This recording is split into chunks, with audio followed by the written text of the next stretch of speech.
Tu ne serais même pas capable de résoudre un simple problème d'arithmétique si ta vie en dépendait, Mathieu. Mais voici un défi. Résous cette équation et tout mon salaire annuel est à toi. Que se passe-t-il lorsque la moquerie d'un professeur arrogant devient la plus grande erreur de sa carrière? Dans l'histoire d'aujourd'hui, un élève noir et discret de 12 ans subit une humiliation devant toute sa classe lorsque son professeur de mathématiques le désigne pour un défi impossible. Mais parfois, les élèves les plus modestes cachent les secrets les plus extraordinaires. Ce qui va suivre vous fera remettre en question tout ce que vous pensiez savoir sur le jugement des autres par leur apparence. C'est une histoire qui vous secouera jusqu'au plus profond de vous-même et vous rappellera pourquoi chaque enfant mérite le respect. Chers spectateurs, je vous demande humblement de regarder ou d'écouter jusqu'à la fin et de noter cette histoire sur 10. Votre note m'aidera à vous proposer de meilleures histoires dans les prochaines vidéos. Si vous regardez mon histoire pour la première fois, abonnez-vous à cette chaîne et activez la cloche de notification dès maintenant pour ne pas manquer mes nouvelles histoires publiées quotidiennement. Merci. Et plongeons dans l'histoire complète. Le soleil de l'après-midi filtrait à travers les fenêtres poussiéreuses de la salle de mathématiques avancée du collège Jules Ferry, projetant de longues ombres sur les bureaux en bois usé.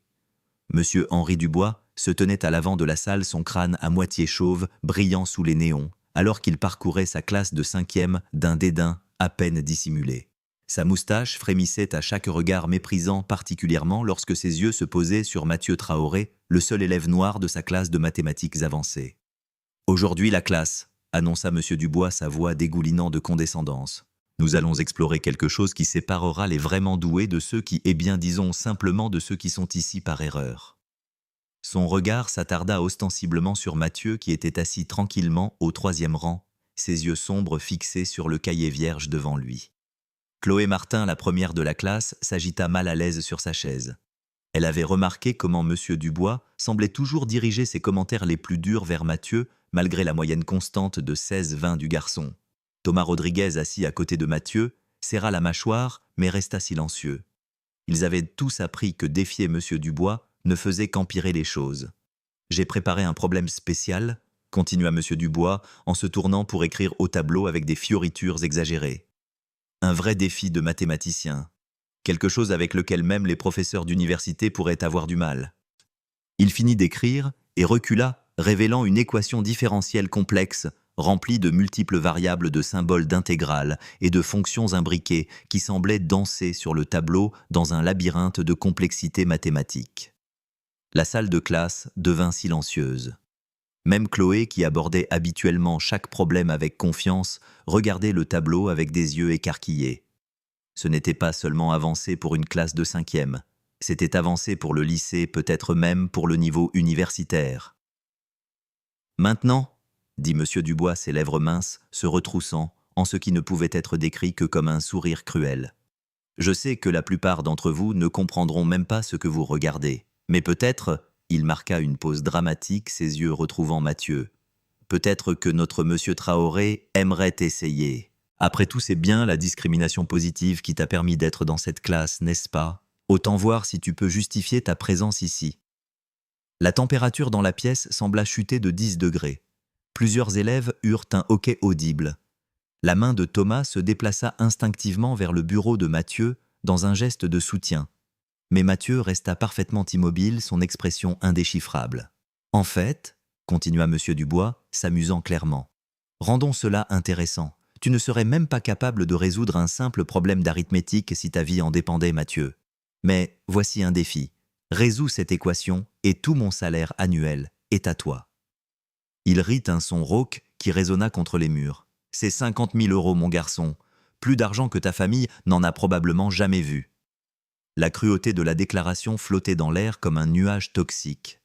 Un élève au fond de la classe murmura « Ce n'est pas juste ». Mais Dubois les fit taire d'un regard. Qu'y a-t-il? Personne ne veut défendre Monsieur Traoré. Personne ne pense qu'il peut le faire. Monsieur Dubois marchait lentement entre les bureaux, ses pas résonnant de manière sinistre. Voilà ce qui arrive quand on abaisse nos standards la classe, quand on laisse n'importe qui entrer dans les programmes avancés juste pour remplir des quotas. Mathieu leva enfin les yeux, son visage de 12 ans calme malgré l'humiliation qui lui était infligée. Ses yeux rencontrèrent ceux de Monsieur Dubois et pendant un instant quelque chose vacilla. Pas de la colère, pas de la peine, mais quelque chose de tout à fait différent. Quelque chose qui fit s'arrêter M. Dubois au milieu de sa foulée. « Eh bien, Mathieu !» M. Dubois se reprit rapidement, masquant son malaise momentané par une moquerie renouvelée. « Vas-tu rester assis là comme une statue ou vas-tu admettre que cela te dépasse ? Il n'y a aucune honte à reconnaître ses limites. En fait, ce serait la première chose intelligente que tu aies faite de toute l'année. » L'horloge sur le mur tic-taquait bruyamment dans le silence qui suivit. 24 pères Dieu observaient attendant de voir ce qui allait se passer. Certains avaient l'air sympathique, d'autres curieux, et quelques-uns influencés par le comportement de M. Dubois semblaient presque impatients de voir Mathieu échouer. Thomas prit enfin la parole, sa voix tremblante de colère. « Monsieur Dubois, ce n'est pas juste. Vous ne pouvez pas... »« Je ne peux pas quoi, monsieur Rodriguez ?» Monsieur Dubois se tourna brusquement vers lui. « Je ne peux pas défier mes élèves. Je ne peux pas attendre l'excellence, ou je ne peux pas souligner quand quelqu'un n'a clairement pas sa place ici. » Il se retourna vers Mathieu. « Dernière chance, Traoré. Admette que tu ne peux pas le faire et nous continuerons notre leçon. Continue à nous faire perdre notre temps et je devrais parler à Madame la principale Moreau de ta pertinence pour cette classe. » La menace pesait lourdement dans l'air. Tout le monde savait qu'être retiré des mathématiques avancées dévasterait le dossier scolaire de n'importe quel élève. Pour un jeune de 12 ans, ce serait un coup qui pourrait affecter tout son avenir éducatif. L'injustice de la situation retourna l'estomac de Chloé. Elle ouvrit la bouche pour protester, mais le regard acéré de M. Dubois la fit taire. Mathieu se leva lentement sa chaise, raclant le sol. À 12 ans, il était petit pour son âge, devant lever les yeux pour regarder la taille moyenne de M. Dubois. Mais il y avait quelque chose dans sa posture, une dignité tranquille qui semblait remplir l'espace autour de lui. Il se dirigea vers l'avant de la classe d'un pas mesuré, chaque pas délibéré et sans hâte. « J'aurai besoin d'environ 20 minutes, » dit Mathieu calmement en ramassant un morceau de craie. Monsieur Dubois éclata de rire. « 20 minutes. Mon garçon, tu ne pourrais pas résoudre ça en 20 ans, mais vas-y, ridiculise-toi. La classe, faites attention. Voilà ce qui arrive quand l'orgueil dépasse les capacités. » Alors que Mathieu levait la craie vers le tableau, ses mains stables et sûres, personne dans cette pièce n'aurait pu imaginer ce qui allait se dérouler. Le garçon silencieux qu'ils avaient méprisé, l'élève que leur professeur avait moqué et rabaissé, était sur le point de changer tout ce qu'il pensait savoir sur le potentiel, les préjugés et le danger de juger quelqu'un sur la couleur de sa peau. La craie se déplaçait sur le tableau avec un doux grattement rythmique qui semblait hypnotiser la classe. La petite main de Mathieu travaillait avec une confiance surprenante, créant des rangées nettes de chiffres et de symboles qui coulaient comme une symphonie mathématique. Dubois se tenait sur le côté, les bras croisés, sa moustache frémissant d'amusement, alors qu'il attendait le moment inévitable où Mathieu faiblirait. « Observez attentivement la classe », annonça M. Dubois sa voix, portant ce ton paternaliste qu'il avait perfectionné au cours de ses 30 ans de carrière. « C'est ce que nous appelons la fausse confiance. M. Traoré ici pense qu'en écrivant des chiffres au hasard, il peut d'une manière ou d'une autre tomber sur la solution. C'est en fait assez triste. » Mais Chloé Martin, observant depuis sa place au premier rang, remarqua quelque chose de différent. Mathieu n'écrivait pas au hasard.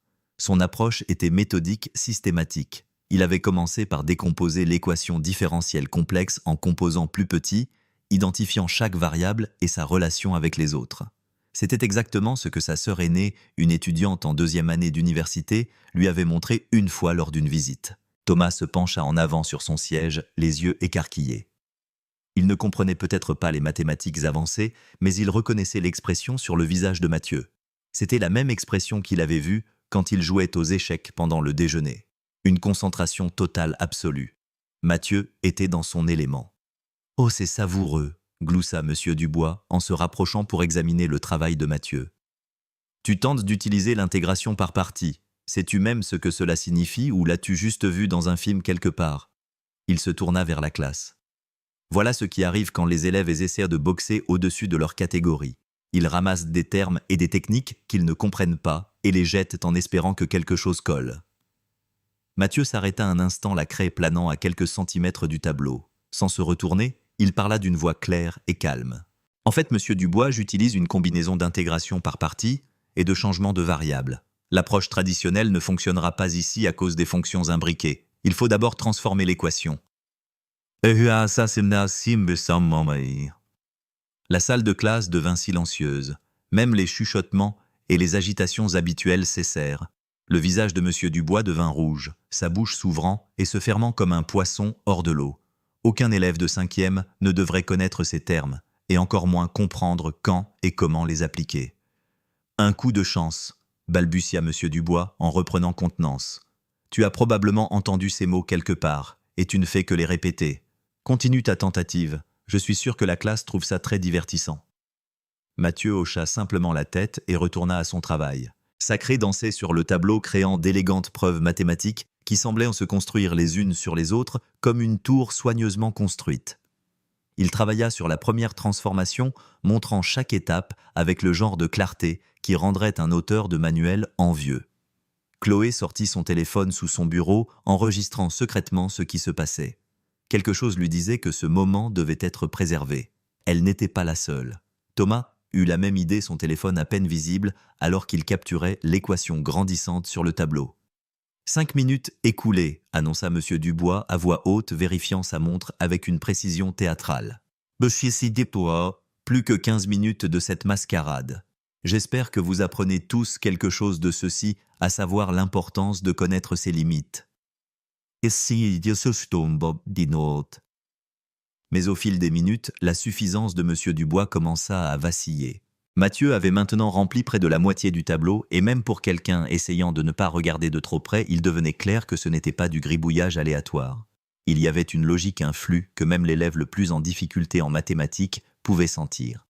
M. Dubois prit enfin la parole. Chloé, incapable de se contenir plus longtemps. Je pense qu'il est en train de la résoudre. N'importe quoi, rétorqua M. Dubois, mais sa voix se cassa légèrement. Mademoiselle Martin, j'attendais mieux de vous que de vous laisser berner par cette performance. Ce n'est pas parce que quelqu'un peut copier des formules sur Internet qu'il les comprend. Mais il ne copie pas, intervint Thomas, trouvant du courage dans le soutien de Chloé. Il les dérive. Regardez l'étape 7. Ce n'est dans aucun manuel que j'ai vu. M. Dubois se précipita vers le tableau, son visage maintenant d'une nuance dangereuse de violet. Il étudia le travail de Mathieu, cherchant des erreurs, tout signe que c'était une sorte de tour ou de tricherie. Mais les mathématiques étaient impeccables. Plus qu'impeccables, elles étaient élégantes. Le genre de solution que les mathématiciens qualifient de belle. « Où as-tu eu ça ?» demanda M. Dubois, sa voix basse et menaçante. Quitte à donner la réponse, il n'y a aucun moyen, absolument aucun moyen qu'un garçon de 12 ans puisse résoudre ce problème. Surtout pas. Il se retint, mais tout le monde savait ce qu'il allait dire. Mathieu posa la craie et se tourna pour faire face à son professeur pour la première fois depuis le début du problème. Son jeune visage était calme, mais il y avait quelque chose dans ses yeux. Pas de la défiance exactement, mais une sorte de force tranquille qui semblait au-delà de son âge. « Monsieur Dubois, » dit Mathieu d'un ton égal, « vous avez dit que si je résolvais cette équation, votre salaire serait à moi. Le pensiez-vous ou essayez-vous simplement de m'humilier devant tout le monde ?» La question flottait dans l'air comme un défi à part entière.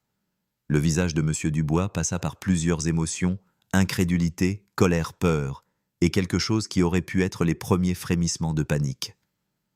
C'était évidemment une façon de parler, balbutia M. Dubois. Aucune personne raisonnable ne penserait... Donc vous mentiez, demanda Mathieu, sa voix toujours parfaitement calme. Vous avez fait une promesse que vous n'aviez jamais l'intention de tenir juste pour me ridiculiser. Le renversement moral était complet. Soudain, ce n'était plus Mathieu qui avait l'air ridicule. C'était M. Dubois. Le professeur qui avait passé les 15 dernières minutes à se moquer et à rabaisser un enfant se retrouvait maintenant sur la défensive, essayant de justifier son comportement cruel. « Je veux que vous finissiez le problème, » dit soudain Chloé en se levant. « Mathieu, s'il te plaît, finis-le. Nous voulons tous voir. »« Ouais, » acquiesça Thomas, se levant également. « Finis-le, Mathieu. » Un par un d'autres élèves commencèrent à se lever, même ceux qui avaient initialement semblé prendre le parti de M. Dubois. Quelque chose de puissant se passait dans la pièce, un changement dans l'équilibre du pouvoir qui n'avait rien à voir avec l'âge ou l'autorité, mais tout à voir avec la vérité et la justice. Mathieu regarda ses camarades de classe, un petit sourire jouant au coin de sa bouche. La première émotion qu'il montrait depuis le début de l'épreuve. Il ramassa de nouveau la craie et se retourna vers le tableau. « Encore 10 minutes, dit-il doucement. C'est tout ce dont j'ai besoin. Oh, c'est Monsieur Dubois resta figé regardant son monde soigneusement construit, un monde où il était l'autorité incontestée, où certains élèves avaient leur place et d'autres non, commençaient à s'effondrer à chaque coup de craie sur le tableau. L'impossible se produisait sous ses yeux et il ne pouvait rien faire pour l'arrêter. La salle de classe s'était transformée en quelque chose ressemblant à une salle d'audience avec Mathieu comme procureur construisant méthodiquement son dossier sur le tableau noir. Chaque étape mathématique était une nouvelle preuve, chaque équation un témoignage de son génie. Monsieur Dubois arpentait derrière lui comme un animal en cage, ses chaussures vernies claquant sur le linoléum dans un rythme de plus en plus agité. « C'est ridicule », marmonna Monsieur Dubois assez fort pour que tout le monde entende. « Je ne sais pas quel genre de tour c'est, mais je ne le tolérerai pas. Traoré, dis-moi tout de suite qui t'a aidé à te préparer pour ça. As-tu vu mon plan de cours d'une manière ou d'une autre? Un autre professeur ?» Monsieur Dubois, l'interrompit Chloé, sa voix plus forte maintenant. Mathieu est assis à côté de moi à chaque cours. Il n'a jamais triché, pas une seule fois. Peut-être qu'il est juste bon en maths. La suggestion sembla physiquement blesser Monsieur Dubois. Son visage se tordit comme s'il avait mordu dans quelque chose d'acide. Bon en maths? Ce n'est pas juste être bon en maths, mademoiselle Martin. Ce sont des mathématiques de niveau supérieur. Suggérez-vous que cet enfant est une sorte de prodige? Le mot « enfant » sortit tordu, chargé d'implications qui firent que plusieurs élèves se tortillèrent mal à l'aise sur leurs chaises. 2 élèves, au fond, Juliette Durand et David Kim, échangèrent des regards entendus. Ils étaient dans la classe de Monsieur Dubois depuis assez longtemps pour reconnaître le schéma. Ce n'était pas la première fois qu'il ciblait un élève issu de la diversité, mais cela n'avait jamais été aussi flagrant, aussi cruel. Mathieu continua à travailler, apparemment inconscient du chaos qui l'entourait. Il était passé à la deuxième moitié du problème, appliquant maintenant des concepts de calcul avancés que la plupart des élèves n'avaient jamais vus auparavant. Son écriture restait nette et précise, même si la tension dans la pièce atteignait des niveaux insupportables. « J'appelle Madame la principale Moreau », annonça soudain Monsieur Dubois en tendant la main vers le téléphone de la classe. C'est clairement une perturbation de l'environnement d'apprentissage. Traoré se moque de cette classe avec sa performance. « Attendez !» Thomas se leva si rapidement que sa chaise racla bruyamment le sol. « Vous ne pouvez pas appeler la principale parce qu'un élève résout un problème que vous lui avez donné. C'est insensé. » Monsieur Dubois se tourna brusquement vers Thomas, son doigt pointé de manière accusatrice. « Monsieur Rodriguez, asseyez-vous immédiatement ou vous rejoindrez votre ami dans le bureau de la principale. Je ne tolérerai pas l'insubordination dans ma classe. » « Insubordination !» Juliette Durand prit enfin la parole, sa voix tremblante mais déterminée. « Tout ce qu'il a fait, c'est défendre Mathieu. C'est vous qui avez fait tout ce spectacle, Monsieur Dubois. C'est vous qui avez dit que Mathieu ne pouvait pas le faire parce qu'il est... » Elle s'arrêta, mais tout le monde savait ce qu'elle allait dire. L'atmosphère dans la pièce avait radicalement changé. Ce qui avait commencé comme un professeur humiliant un élève était devenu quelque chose de plus grand, un moment de vérité qui se préparait depuis des mois, peut-être des années. Les élèves qui étaient restés silencieux auparavant, soit par peur, soit par indifférence, trouvaient leur voix.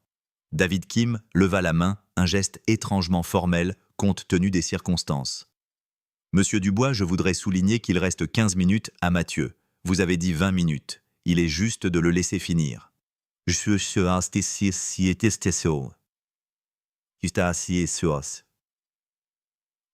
Dubois rit, mais c'était un son creux dénué de toute vraie gaieté. Depuis quand l'équité est-elle une préoccupation en mathématiques? Soit vous pouvez faire le travail, soit vous ne pouvez pas. Et clairement. Il fut interrompu par un léger coup à la porte. Tout le monde se tourna pour voir la principale Madame Moreau debout dans l'embrasure de la porte, son tailleur professionnel impeccable, son expression indéchiffrable. En tant que femme qui avait gravi les échelons du système éducatif, elle commandait le respect par sa simple présence. « Monsieur Dubois, dit-elle calmement en entrant dans la pièce. Je passais par là et je n'ai pas pu m'empêcher de remarquer des voix élevées. Est-ce que tout va bien ici ?»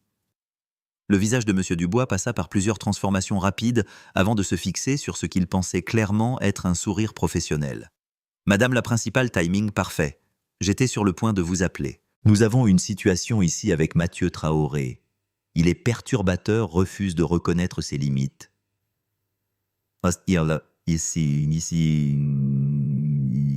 Et il résout un problème de maths, intervint Chloé, se surprenant elle-même par son audace. Un trait difficile que M. Dubois a dit être impossible pour nous tous, surtout pour Mathieu. Les yeux de Madame Moreau balayèrent la pièce, prenant la mesure de la tension des élèves debout et se posant finalement sur Mathieu qui avait interrompu son travail pour se tourner et la regarder. Son regard se déplaça vers le tableau et même depuis la porte, elle pouvait voir la complexité de ce qui y était écrit. « Mathieu, dit-elle doucement, voudrais-tu expliquer ce qui se passe ici ?» Mathieu jeta un coup d'œil à M. Dubois, puis de nouveau à Madame Moreau. Quand il parla, sa voix était stable, mais respectueuse. « Monsieur Dubois m'a lancé un défi, madame. Il a dit que si je pouvais résoudre cette équation, il me donnerait son salaire annuel. J'essaie de la résoudre. » « Il triche d'une manière ou d'une autre, intervint rapidement M. Dubois. « Il n'y a aucun moyen qu'un élève de 5e puisse... » « J'aimerais le voir finir, » dit Madame Moreau, le coupant d'un ton qui ne souffrait aucune discussion. « Combien de temps lui reste-t-il » « 14 minutes, fournit Thomas obligeamment en regardant l'horloge. Madame Moreau hocha la tête et se déplaça pour mieux voir le tableau. « S'il te plaît, continue Mathieu, j'aimerais observer. » L'ajout de la principale à leur public sembla secouer encore plus M. Dubois.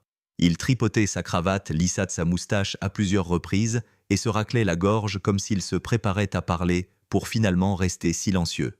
La dynamique du pouvoir dans la pièce avait complètement changé. Il n'était plus l'autorité ultime. Il était un homme regardant sa crédibilité s'effondrer en temps réel. Mathieu retourna au tableau, ses mouvements peut-être un peu plus confiants maintenant que Madame Moreau était présente. Il travailla sur une transformation particulièrement complexe qui lui demandait d'utiliser des principes mathématiques qui n'étaient généralement pas enseignés avant les cours universitaires avancés. Plusieurs élèves sortirent leur téléphone non pas pour envoyer des SMS ou naviguer sur les réseaux sociaux, mais pour rechercher les symboles et les techniques que Mathieu utilisait. « Oh mon Dieu !» murmura Juliette en regardant l'écran de son téléphone. « Ça vient d'un manuel de niveau master. Il le fait correctement. Chaque étape est parfaite. » Le murmure se propagea dans la pièce silencieuse et le visage de M. Dubois passa du rouge à une teinte alarmante de blanc. Il ouvrit la bouche plusieurs fois, mais aucun mot ne sortit. Pour peut-être la première fois de sa carrière d'enseignant, Henri Dubois était complètement sans voix. Madame Moreau sortit son propre téléphone et sembla envoyer un message à quelqu'un. Son expression resta neutre, mais il y avait quelque chose dans ses yeux, une lueur qui aurait pu être de la satisfaction, ou peut-être de la justification. Elle avait déjà reçu des plaintes concernant M. Dubois, mais elles avaient toujours été vagues, difficiles à prouver. Ceci, cependant, se déroulait juste devant elle. Alors que Mathieu approchait des dernières étapes de la solution, toute la classe semblait retenir son souffle. Même ceux qui ne pouvaient pas suivre les mathématiques pouvaient sentir que quelque chose d'extraordinaire se produisait. Le garçon que leur professeur avait moqué et humilié ne se contentait pas de relever le défi. Il le dépassait d'une manière qu'aucun d'eux n'aurait pu imaginer. Avec encore 5 minutes restantes sur son délai auto-imposé, Mathieu écrivit la réponse finale, l'entoura et posa la craie. Il se tourna pour faire face à la pièce, son jeune visage calme, mais ses yeux brillants, d'une intelligence qui ne pouvait plus être niée ou ignorée. Le silence qui suivit fut assourdissant. 24 élèves, une principale et un professeur très secoué, regardaient tous le tableau, la solution élégante qui prouvait, sans l'ombre d'un doute, que Mathieu Traoré n'était pas un garçon de 12 ans ordinaire. « Eh bien, dit enfin Madame Moreau, sa voix tranchant, le silence comme un couteau.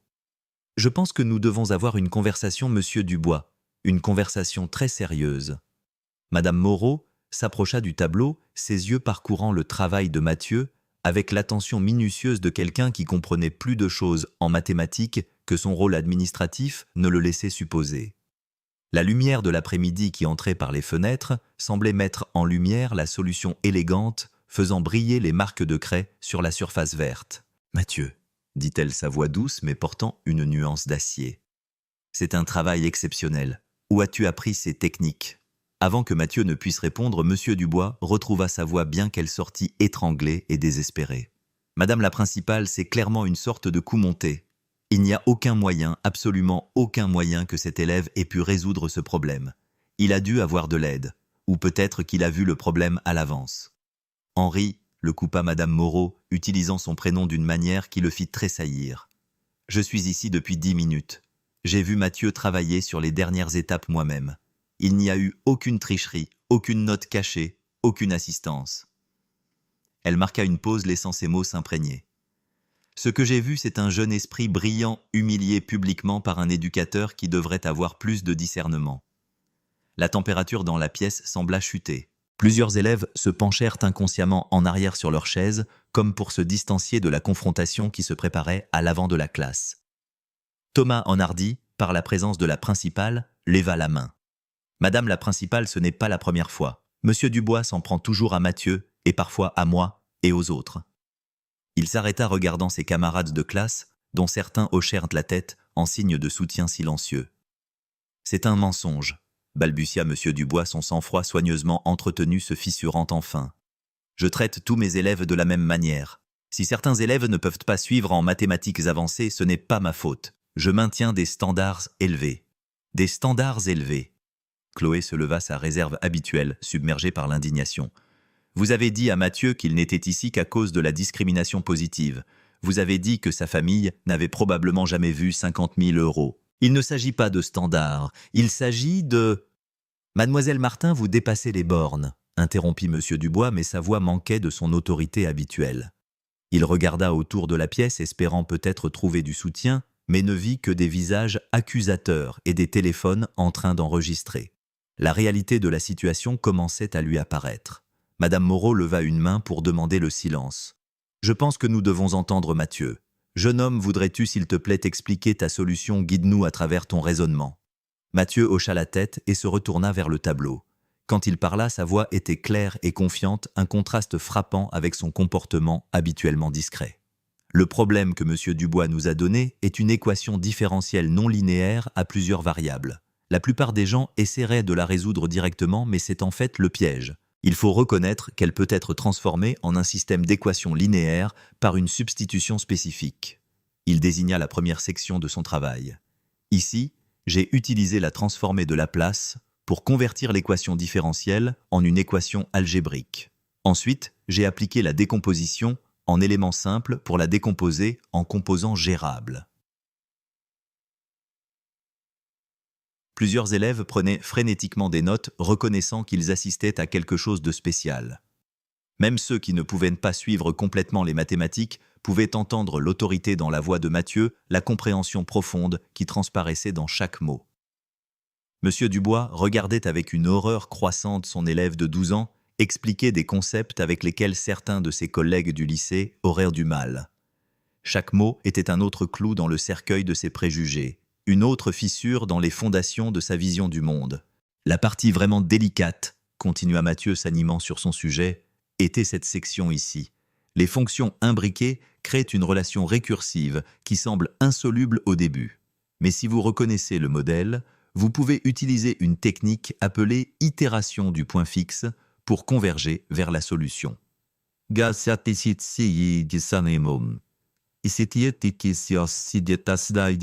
as-tu appris l'itération du point fixe ? Demanda Madame Moreau, une curiosité sincère dans sa voix. Mathieu hésita pour la première fois, jetant un coup d'œil à Thomas comme pour demander la permission. Son ami lui fit un signe de tête encourageant. « Ma mère enseigne à la Sorbonne, » dit Mathieu doucement. « Elle est professeure de mathématiques. Mon père est ingénieur en aérospatiale. Il m'enseigne les mathématiques avancées depuis que j'ai 6 ans. » La révélation frappa la pièce comme un coup de foudre. Le visage de M. Dubois passa par plusieurs couleurs avant de se fixer sur un gris maladif. Sa bouche s'ouvrit et se ferma sans un son, alors que les implications de ce qu'il avait fait s'abattaient sur lui.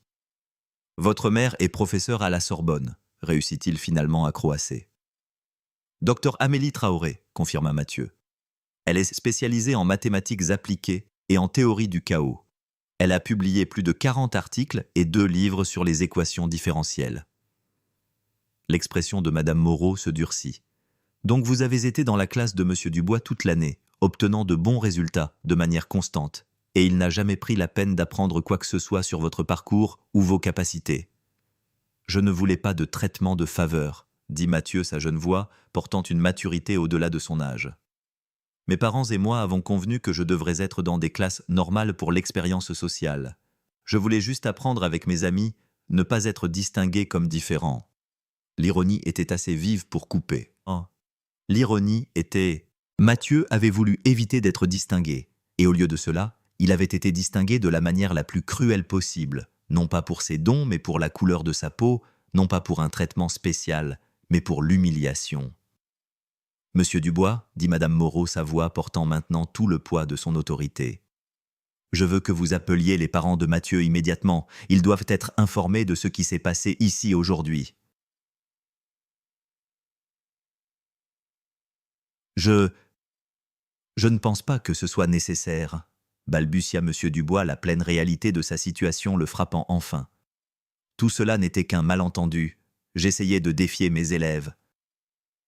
En offrant votre salaire comme un pari, en faisant des suppositions sur les finances familiales d'un élève, en suggérant qu'un enfant n'était dans votre classe qu'à cause de la discrimination positive, la voix de Madame Moreau s'éleva à chaque question.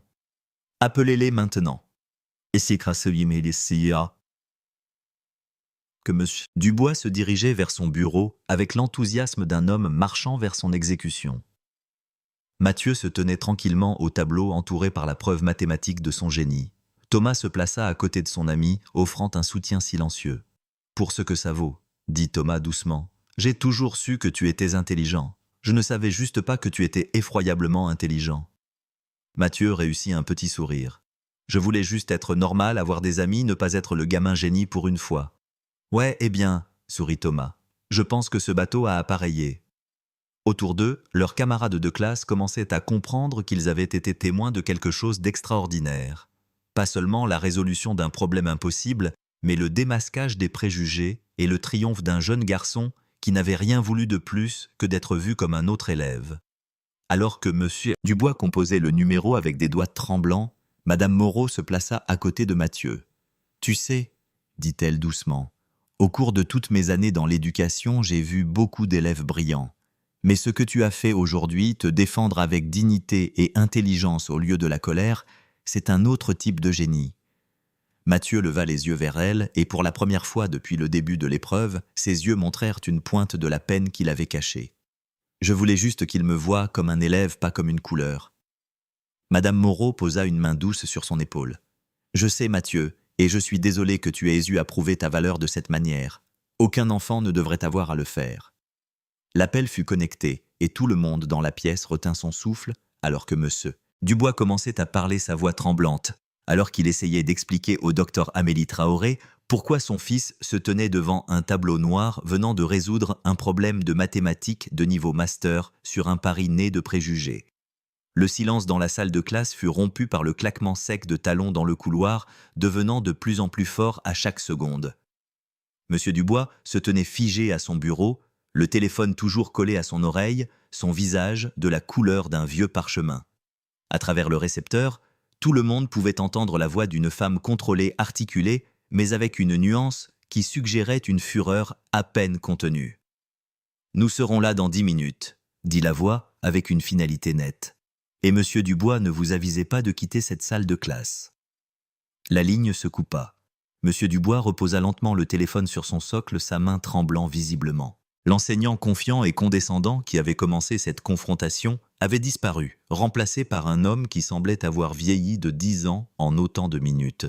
« Peut-être, » dit Madame Moreau, son ton professionnel, « que le reste de la classe devrait être libéré plus tôt aujourd'hui.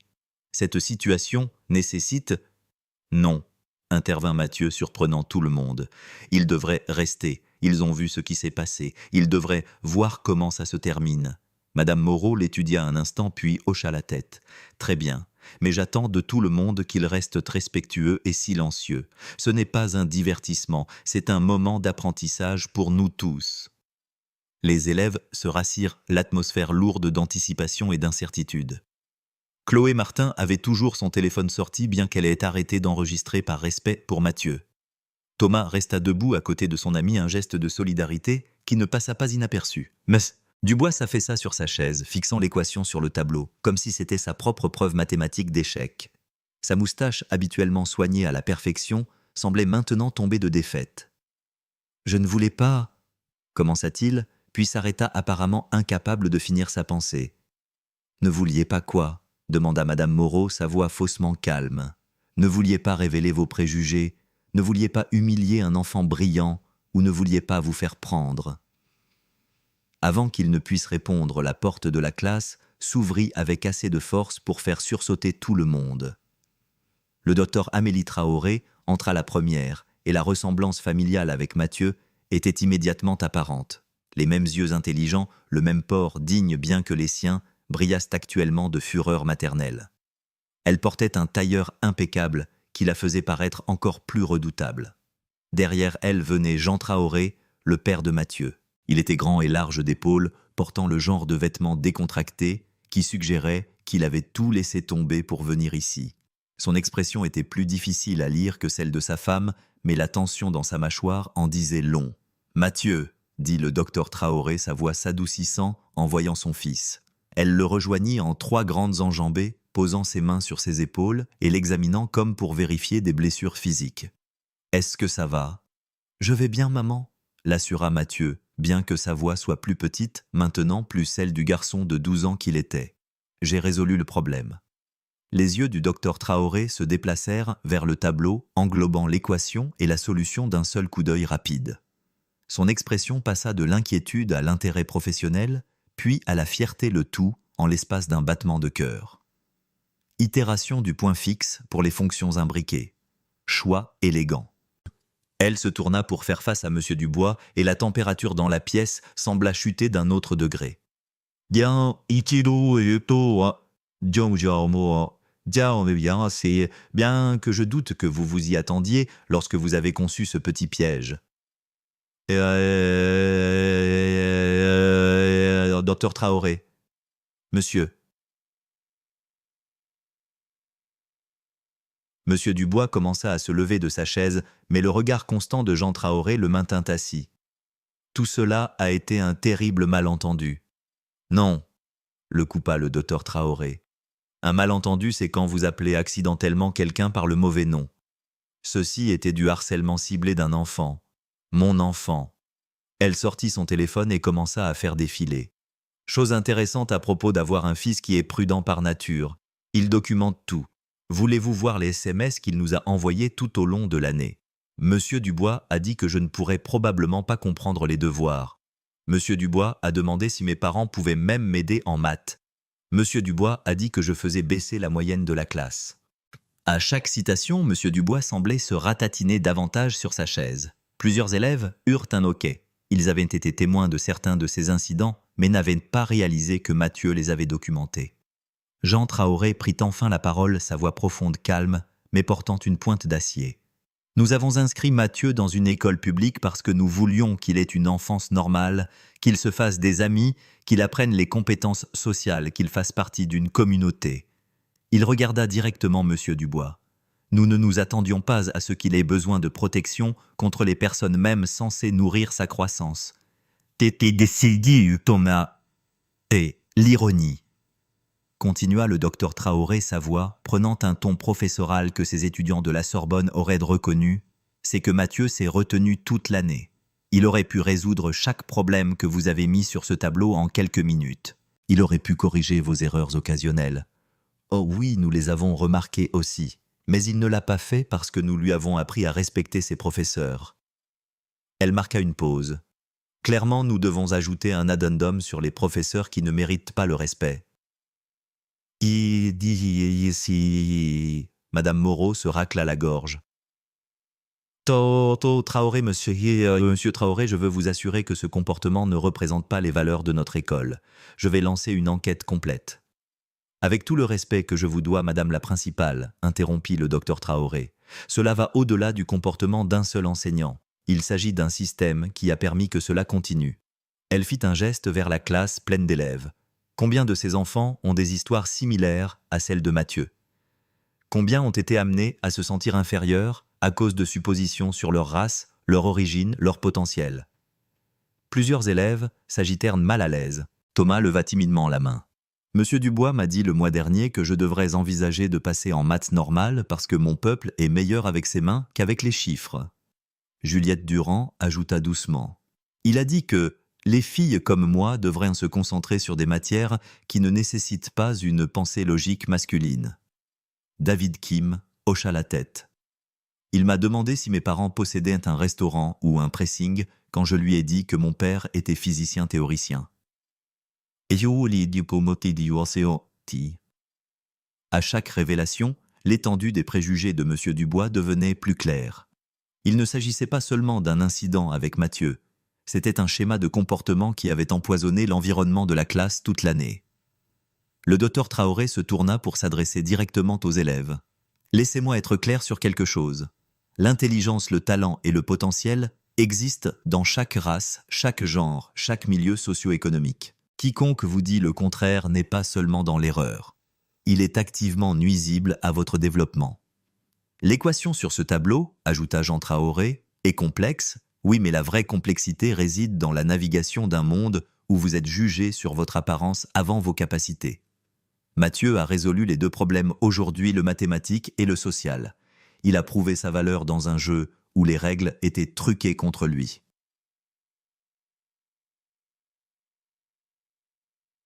Monsieur Dubois retrouva enfin sa voix bien qu'elle soit faible et mince. Je n'ai jamais voulu... J'ai des standards élevés pour tous mes élèves.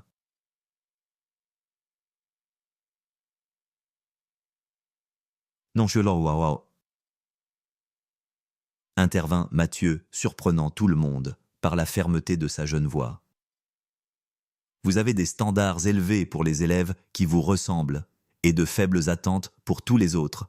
Ce n'est pas la même chose.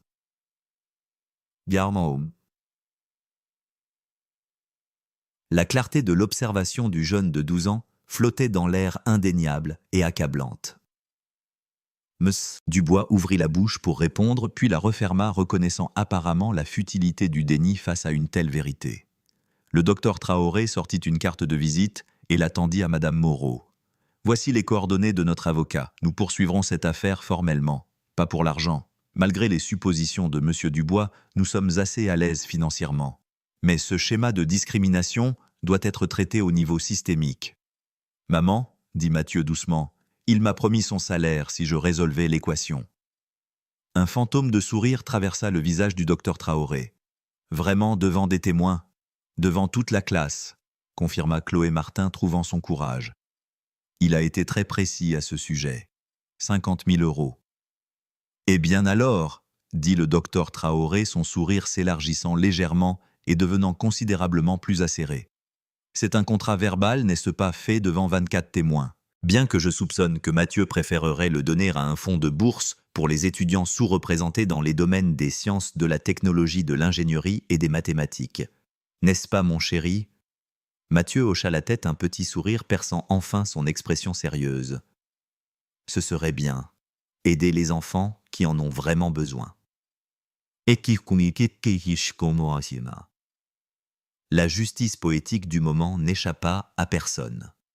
Monsieur Dubois, qui avait offert son salaire en se moquant croyant qu'il était en sécurité, faisait maintenant face à la possibilité très réelle de devoir le payer non pas à Mathieu, qu'il supposait en avoir besoin, mais pour aider d'autres élèves qu'il aurait pu similairement sous-estimer. La conférence impromptue s'était déplacée dans le bureau de Madame Moreau, mais les répercussions continuaient de se propager dans tout le collège Jules Ferry. En quelques minutes, la nouvelle avait circulé dans les couloirs comme une traînée de poudre. Mathieu Traoré, le gamin discret de la classe de Monsieur Dubois, était en fait un génie, et Monsieur Dubois était dans de sérieux ennuis. Dans le bureau de la principale, l'atmosphère était électrique de tension et de possibilités. Madame Moreau était assise derrière son bureau, les doigts joints, tandis que la famille Traoré occupait les chaises en face d'elle. Monsieur Dubois se tenait sur le côté, ayant l'air de préférer être n'importe où ailleurs dans le monde. « Avant de procéder à toute plainte formelle, dit Madame Moreau, j'aimerais comprendre pleinement l'étendue des capacités de Mathieu. Docteur Traoré, pourriez-vous m'aider à comprendre le parcours éducatif de votre fils ?» L'expression du docteur Traoré s'adoucit légèrement en regardant son fils. Mathieu a montré une affinité pour les chiffres avant de pouvoir parler correctement. À 4 ans, il faisait des multiplications. À 6 ans, il parcourait mes manuels de premier cycle universitaire pour le plaisir. Elle sourit au souvenir. Elle sourit au. Nous l'avons fait tester à 7 ans. Son QI était bien, disons, simplement qu'il se situe dans une fourchette que la plupart des tests ne peuvent pas mesurer avec précision. Mais nous ne voulions pas qu'il soit un phénomène de foire, ajouta fermement Jean Traoré.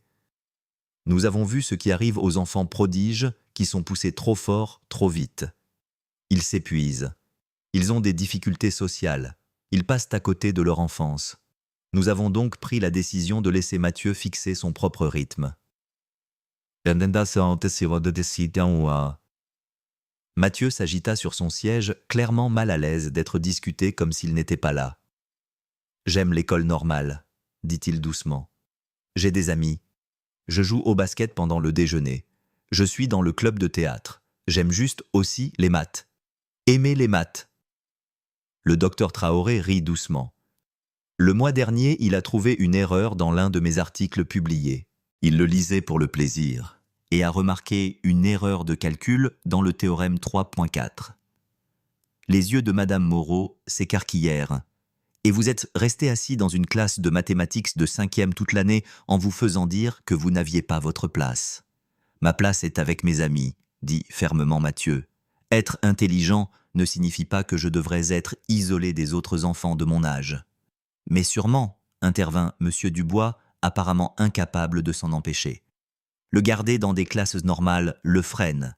Il devrait être dans des programmes avancés des écoles spéciales, comme celles qu'il aurait acceptées s'il avait été blanc, » coupa la voix du docteur Traoré comme une lame. « Les mêmes programmes pour lesquels vous avez supposé qu'il ne pouvait pas se qualifier. Les opportunités dont vous ne lui avez jamais parlé parce que vous aviez déjà décidé qu'il n'en était pas digne. » Monsieur Dubois se tut à nouveau, la contradiction dans ses positions lui apparaissant apparemment juste. Le téléphone de Madame Moreau vibra. Elle y jeta un coup d'œil et son expression changea. « Il semble que la nouvelle se soit répandue. J'ai 3 membres du rectorat qui demandent ce qui se passe et... » Elle marqua une pause, lisant plus loin. « Une chaîne de télévision locale demande s'il est vrai qu'un élève a été discriminé pour avoir résolu un problème de maths impossible. » « Comment ont-ils » commença M. Dubois, puis s'arrêta se souvenant de tous les téléphones qui étaient sortis pendant l'incident. « Les réseaux sociaux » dit sèchement Madame Moreau. « Plusieurs élèves ont posté des vidéos. Elles deviennent déjà virales. Le titre semble être « Un professeur raciste offre son salaire à un élève noir pour avoir résolu un problème et perd. » Le visage de M. Dubois passa de pâle à positivement fantomatique. « Ça pourrait me ruiner » murmura-t-il. « Vos actions pourraient vous ruiner » corrigea Jean Traoré. « Les vidéos ne sont que des preuves. » On frappa à la porte et l'assistante de Madame Moreau passa la tête. « Désolé d'interrompre, mais il y a un professeur David Martin en appel vidéo. Il dit que le docteur Traoré lui a demandé de vérifier un travail mathématique. » Le docteur Traoré sourit. « David est le directeur du département de mathématiques de l'ENS. J'ai pensé qu'une vérification indépendante pourrait être utile étant donné le scepticisme continu de M. Dubois. » Le grand écran sur le mur de Madame Moreau s'anima, montrant un homme à l'allure distinguée d'une 60aine d'années. « Amélie, j'ai eu ton message. C'est à propos de Mathieu. »« Bonjour, professeur Martin, » dit poliment Mathieu, et le visage de l'homme s'illumina. « Mathieu, comment va mon jeune mathématicien préféré ? Toujours en train de travailler sur les problèmes de topologie que je t'ai envoyés. »« Je les ai finis la semaine dernière, » répondit Mathieu. « Le 3e était délicat, mais je pense avoir trouvé une solution élégante en utilisant la déformation continue. » Le professeur Martin rit de plaisir. « Bien sûr que tu l'as fait. Maintenant, qu'est-ce que c'est que cette histoire d'équation différentielle ?» Le docteur Traoré expliqua rapidement la situation pendant que son téléphone transmettait une image du tableau au professeur Martin. Ils observèrent son expression passer de l'amusement à l'intérêt puis à l'admiration pure et simple. « C'est du travail de niveau master », confirma-t-il en regardant directement la caméra. « Le problème lui-même est sophistiqué, mais la solution montre non seulement des connaissances, mais une compréhension profonde. Le choix d'utiliser l'itération du point fixe ici est inspiré. La plupart de mes doctorants n'auraient pas vu cette approche. » Il se pencha en avant, son expression devenant sérieuse. « Qui a conçu ce problème? C'est moi, admit Monsieur Dubois à contre-cœur. Alors soit vous êtes un meilleur mathématicien que votre comportement ne le suggère, soit vous l'avez copié de quelque part en pensant que personne ne pourrait le résoudre, dit crûment le professeur Martin. Quoi qu'il en soit, le proposer à un enfant de 12 ans comme un défi impossible était pédagogiquement irresponsable et éthiquement discutable. Le garçon est un génie, protesta Monsieur Dubois. Il n'a pas besoin d'être dans ma classe. Chaque enfant a besoin de professeurs qui croient en lui, interrompit le professeur Martin. Mathieu est en effet doué extraordinairement. Je le suis de manière informelle depuis 2 ans maintenant, et son potentiel est illimité. Mais vous savez ce dont il a besoin plus que des mathématiques avancées, il a besoin d'une enfance. Des amis, des expériences normales des professeurs qui le voient comme une personne entière, pas seulement une couleur de peau ou une note de contrôle. La voix de Chloé Martin se fit entendre hors champ. « Oncle David, c'est toi !» Le professeur Martin sourit. « Chloé, je ne savais pas que tu étais dans la classe de Mathieu. Comment va ta sœur à l'ENS ?»« Elle va bien. Elle dit que ton cours de calcul avancé la tue cependant. »« Dis-lui de venir à mes heures de permanence, » dit le professeur Martin en riant, puis redevint sérieux. « Madame la principale, j'espère que vous comprenez ce que vous avez en Mathieu Traoré. Il n'est pas seulement un élève doué. C'est un esprit d'une génération. Le fait qu'il soit aussi un jeune homme bien dans sa peau et gentil est un témoignage de la sagesse de ses parents de le laisser grandir à son propre rythme. Mais Monsieur Dubois, continua le professeur Martin, son ton se durcissant, ce que vous avez fait aujourd'hui n'était pas seulement mal, c'était dangereux. Vous auriez pu écraser ce jeune esprit brillant avec vos préjugés. Combien d'autres élèves avez-vous rejetés sur la base de vos suppositions? Combien de scientifiques, mathématiciens et innovateurs potentiels avez-vous découragés parce qu'ils ne correspondaient pas à vos attentes étroites? Thomas, qui était apparu d'une manière ou d'une autre dans l'embrasure de la porte avec Chloé, prit la parole. Le professeur Martin a raison. Mathieu m'aide tout le temps avec mes devoirs, mais il ne me fait jamais sentir stupide. C'est ce que fait un vrai professeur. « Qui vous a laissé entrer ici ?» demanda Madame Moreau, bien que son ton soit plus amusé que fâché. « Nous étions inquiets pour Mathieu, » expliqua Chloé. « Et nous avons quelque chose à vous montrer à propos de Monsieur Dubois. » Elle leva son téléphone. J'ai recueilli des témoignages toute la journée. 17 élèves m'ont envoyé des exemples des commentaires de Monsieur Dubois, pas seulement sur la race, mais sur le genre, la religion, le milieu économique. Il y a un schéma. La pièce devint silencieuse alors que toute l'ampleur de la situation devenait claire. Il ne s'agissait pas seulement d'un incident ou d'un élève. Il s'agissait d'un problème systémique qu'on avait laissé s'envenimer, affectant des dizaines d'élèves depuis qui sait combien d'années. Le professeur Martin parla dans le silence. « Madame la principale, je suis dans l'éducation depuis 40 ans. J'ai vu des esprits brillants de tous les horizons imaginables. La seule chose qui sépare ceux qui réussissent de ceux qui ne réussissent pas, c'est l'opportunité et l'encouragement. Monsieur Dubois a activement nié les deux à ses élèves sur la base de préjugés. Ce n'est pas seulement un mauvais enseignement, c'est une faute professionnelle éducative. Je pense, dit lentement Madame Moreau, que nous devons avoir une conversation beaucoup plus large sur la culture de cette école. Mais d'abord, Monsieur Dubois, je crois que vous avez fait une promesse à Mathieu, quelque chose à propos de votre salaire. » Les épaules de Monsieur Dubois s'affaissèrent en une défaite finale. Oui, j'ai dit que s'il résolvait l'équation, je lui donnerais mon salaire annuel. Mais sûrement. C'était juste un contrat verbal fait devant des témoins, dit doucement le docteur Traoré. En tant que professeur à la Sorbonne, je suis assez familière avec le droit des contrats. Préférez-vous régler cela discrètement ou devrons-nous impliquer les avocats? Le fonds de bourse, dit soudain Mathieu. Vous vous souvenez, nous avons dit que ça irait à un fonds de bourse pour les enfants qui aiment les maths, mais qui n'ont peut-être pas la chance de le montrer. Le professeur Martin rayonna depuis l'écran. Excellente idée. Je doublerai personnellement le montant que M. Dubois contribuera. L'ENS pourrait toujours utiliser plus de voies diverses en mathématiques. Le lendemain matin, le collège Jules Ferry semblait différent. L'agitation matinale habituelle était modérée, remplacée par des conversations chuchotées et des regards furtifs. Tout le monde, semblait-il, avait vu les vidéos. le nom de Mathieu Traoré était sur toutes les lèvres, mais pour une fois, il n'était pas accompagné du mépris désinvolte qui avait caractérisé la classe de M. Dubois. Au bureau principal, Madame Moreau faisait face à une tempête médiatique.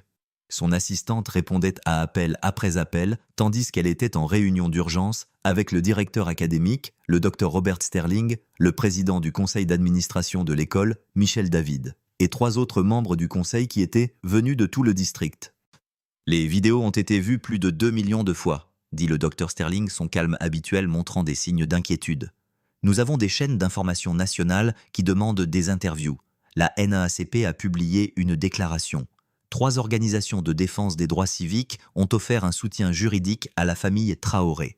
Michel David, un homme corpulent aux yeux bienveillants, secoua lentement la tête. Comment avons-nous laissé cela se produire ? Comment Henri Dubois a-t-il pu enseigner ici pendant 15 ans sans que personne n'arrête ce comportement ? Parce qu'il était subtil habituellement, répondit Madame Moreau, faisant glisser un dossier sur la table. J'ai examiné les plaintes remontant à des années. Individuellement, chaque incident pouvait être expliqué. Un mauvais choix de mots ici, un malentendu là. Ce n'est que lorsque vous voyez le schéma de destruction de la confiance des enfants en fonction de leur race, termina sèchement Patricia Williams, membre du conseil, une femme noire âgée qui se battait pour l'équité éducative depuis des décennies. Nous savons tous que des professeurs comme Dubois existent. La question est, que faisons-nous à ce sujet ? Pendant ce temps, dans une salle d'interview hâtivement aménagée à la chaîne de télévision locale Léa Simon, une journaliste spécialisée dans l'éducation se préparait pour ce qui allait devenir l'un des segments les plus regardés de l'histoire de la chaîne. Elle avait réussi à obtenir des interviews de plusieurs acteurs clés, bien que M. Dubois ait notamment refusé de commenter sur les conseils de son nouvel avocat. Ce soir, nous explorons une histoire qui a captivé l'attention nationale, commença Léa en regardant directement la caméra. Un garçon de 12 ans, un génie des mathématiques et un professeur dont les préjugés ont conduit à une chute très publique. Mais il ne s'agit pas seulement d'un incident. Il s'agit des barrières cachées auxquelles d'innombrables élèves sont confrontés chaque jour. Le segment comprenait des parties des vidéos virales des interviews d'experts en éducation et une déclaration particulièrement puissante de Madame Patricia Williams. Chaque fois qu'un professeur regarde un enfant et voit un stéréotype au lieu d'un potentiel, nous perdons. Nous perdons des innovations, nous perdons des découvertes, nous perdons les contributions que cet enfant aurait pu apporter à notre monde. De retour à l'école, M. Dubois était assis seul dans sa salle de classe vide. Ses élèves avaient été répartis entre d'autres professeurs pour la journée, tandis que l'administration décidait de son sort. La fameuse équation restait sur le tableau, un monument à son orgueil. Il la fixait, commençant peut-être enfin à comprendre l'ampleur de ce qu'il avait fait. Son téléphone sonna. C'était sa femme Patricia Dubois, une enseignante de maternelle dans une autre école, qui avait toujours été fière des standards élevés de son mari. « Henri, dit-elle, sa voix tendue, j'ai vu les vidéos. Dis-moi que ce n'est pas aussi grave que ça en a l'air. Patricia ?» Il s'arrêta incapable de trouver des mots qui amélioreraient la situation. « Je n'ai jamais voulu que ça aille aussi loin. Tu as offert ton salaire à un enfant que tu étais certain qu'il échouerait. Tu l'as humilié à cause de sa race. Jusqu'où avais-tu l'intention que ça aille ?» Sa voix se brisa. « Sais-tu ce que disent mes élèves ? Mes élèves de 5 ans demandent si M. Dubois est le méchant professeur à la télé. Comment est-ce que je réponds à ça ?» La conversation se termina par Patricia, raccrochant, laissant Henri Dubois vraiment seul avec ses pensées, pour peut-être la première fois. À la Sorbonne, le docteur Amélie Traoré était dans son bureau quand le professeur Martin frappa à la porte. « Amélie, je voulais prendre de tes nouvelles. Ça ne doit pas être facile. » Elle leva les yeux des copies qu'elle corrigeait, l'épuisement évident dans ses yeux. « Tu sais quelle est la partie la plus difficile, David ? Ce n'est pas la colère. Je peux gérer la colère. C'est le fait que nous avons tellement essayé de donner à Mathieu une enfance normale et un homme ignorant a failli détruire ça. Mais ça... Kien. Et ? Mais il ne l'a pas fait, lui rappela doucement le professeur Martin. Mathieu s'est défendu avec plus de grâce et de dignité que la plupart des adultes ne pourraient le faire. Toi et Jean avez élevé un jeune homme extraordinaire. Il n'aurait pas dû avoir à être extraordinaire juste pour être traité équitablement, répondit Amélie, la frustration évidente dans sa voix. C'est ce que les gens ne comprennent pas. Les enfants noirs ne devraient pas avoir besoin d'être des génies pour mériter le respect. Mathieu a résolu cette équation. Mais qu'en est-il de tous les enfants qui ne le pouvaient pas? Méritent-ils le mépris de Dubois? De retour au collège Jules Ferry. La réunion d'urgence du conseil d'administration avait atteint un point crucial. Le docteur Sterling se tenait devant le tableau blanc différent de celui de la salle de M. Dubois, mais l'ironie n'échappa à personne. « Nous avons plusieurs problèmes à aborder », dit-il en écrivant au fur et à mesure. Premièrement, le statut immédiat de M. Dubois. Deuxièmement, le soutien aux élèves affectés. Troisièmement, des changements systémiques pour empêcher que cela ne se reproduise. Je propose une suspension immédiate en attendant une enquête complète, dit fermement Patricia Williams. Nous ne pouvons pas l'avoir dans une salle de classe pendant que cela est réglé. Appuyé, ajouta rapidement Michel David. Le vote fut unanime. Alors que la nouvelle de la suspension se répandait, Léa Simon interviewait Mathieu lui-même. Le jeune garçon était assis à côté de ses parents, semblant plus petit qu'il ne l'était face à M. Dubois, mais non moins déterminé. « Mathieu, dit doucement Léa, qu'aimerais-tu que les gens sachent sur cette situation ?» Mathieu réfléchit attentivement avant de répondre. « Je suis bon en maths, dit-il simplement. Mais mon ami Thomas est incroyable en art. Chloé est la meilleure écrivaine que je connaisse. Juliette peut chanter comme un ange. Nous avons tous des dons. Monsieur Dubois ne pouvait tout simplement pas voir au-delà de notre apparence pour découvrir ce qu'ils étaient. « Le détestes-tu » demanda Léa. Mathieu secoua la tête. « Non, j'ai pitié de lui. Imaginez être un professeur et passer à côté de savoir à quel point vos élèves sont spéciaux parce que vous êtes trop occupé à les juger. C'est vraiment triste. » L'interview remporterait plus tard un prix pour son impact. Mais à ce moment-là, c'était juste un garçon de 12 ans, disant la vérité avec le genre de clarté qui faisait que les adultes s'arrêtaient et reconsidéraient leurs propres préjugés. Au fil de la journée, les conséquences continuaient de se propager. 3 autres professeurs de différentes écoles du district soumirent discrètement des demandes de formation à la sensibilité soudain conscient de leurs propres préjugés subtils. Les parents eurent des conversations difficiles avec leurs enfants sur les préjugés et la défense de ce qui est juste. Et quelque part dans le bureau du directeur académique des plans était en cours d'élaboration pour des réformes à l'échelle du district qui seraient connues sous le nom de protocole Mathieu Traoré, des changements systématiques pour garantir qu'aucun enfant ne subirait ce que Mathieu avait enduré. Mais peut-être que la conséquence la plus significative se trouvait dans la salle de classe vide de M. Dubois, où le personnel d'entretien avait été prié de laisser l'équation sur le tableau. Elle y resterait pour le reste de l'année scolaire. Un rappel à chaque professeur et élève qui passait que le génie vient dans toutes les couleurs et que les préjugés n'ont pas leur place dans l'éducation. Ce soir-là, alors que les Traoré s'asseyaient pour dîner, essayant de retrouver une certaine normalité, Mathieu posa à ses parents une question qui montrait une sagesse au-delà de son âge. « Pensez-vous que M. Dubois apprendra de cela ?» Jean Traoré réfléchit attentivement avant de répondre. « Je l'espère, mon fils. Les gens peuvent changer, mais seulement s'ils sont prêts à voir leurs erreurs. Ce que tu as fait te défendre avec dignité et intelligence, tu lui as tendu un miroir.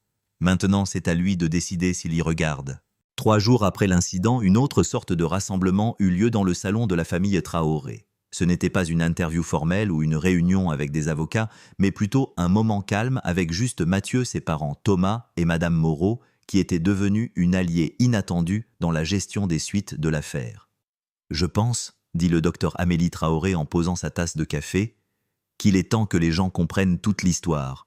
Pas seulement l'équation ou M. Dubois, mais pourquoi nous avons fait les choix que nous avons faits pour Mathieu. » Mathieu était assis en tailleur sur le sol, résolvant distraitement un Rubik's Cube tout en écoutant. C'était une habitude que ses parents avaient remarquée des années auparavant. Ses mains avaient toujours besoin d'être occupées lorsque son esprit traitait des sujets émotionnels.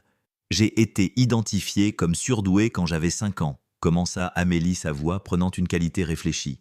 À l'époque, cela signifiait être retirée des classes normales, mises dans des programmes spéciaux étiquetés comme différentes. Au moment où j'avais l'âge de Mathieu, je n'avais pas de vrais amis. J'étais la fille noire intelligente, et c'était tout ce que tout le monde voyait. Jean tendit la main et prit celle de sa femme. Mon expérience était similaire. J'ai sauté des classes à l'université à 15 ans, doctorat à 21 ans. Impressionnant sur le papier solitaire en réalité. Nous avons tous les deux eu du mal avec les relations sociales jusque dans la vingtaine. C'est pourquoi, continua Amélie, regardant son fils avec une profonde affection. Lorsque Mathieu a obtenu des résultats hors normes à l'âge de 7 ans, nous avons fait un choix différent. Nous avons décidé que l'intelligence émotionnelle et les liens sociaux étaient tout aussi importants que l'accélération académique. Madame Moreau se pencha en avant intriguée. Mais il y avait sûrement des programmes qui auraient pu nourrir les deux aspects. On pourrait le penser, répondit Jean. Nous avons étudié des dizaines d'options, des écoles privées qui promettaient une éducation holistique mais qui voulaient en réalité juste parader avec Mathieu comme leur trophée, des programmes en ligne qui l'auraient isolé entièrement, des parcours accélérés qui l'auraient mis au lycée avant qu'il n'atteigne la puberté. Mathieu prit enfin la parole, sa voix calme mais claire. Je ne voulais rien de tout ça. Je voulais des amis. Je voulais jouer mal au basket et en rire. Je voulais être dans la pièce de théâtre de l'école, même si je ne sais pas jouer. Je voulais être normal. Défini normal, intervint Thomas avec un sourire. Parce que résoudre des maths de niveau universitaire pour le plaisir, ce n'est pas exactement typique, mec. Mathieu lui rendit son sourire.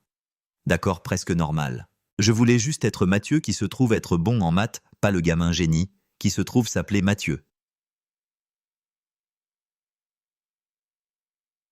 Amélie sortit un album photo feuilletant des photos de Mathieu au fil des ans.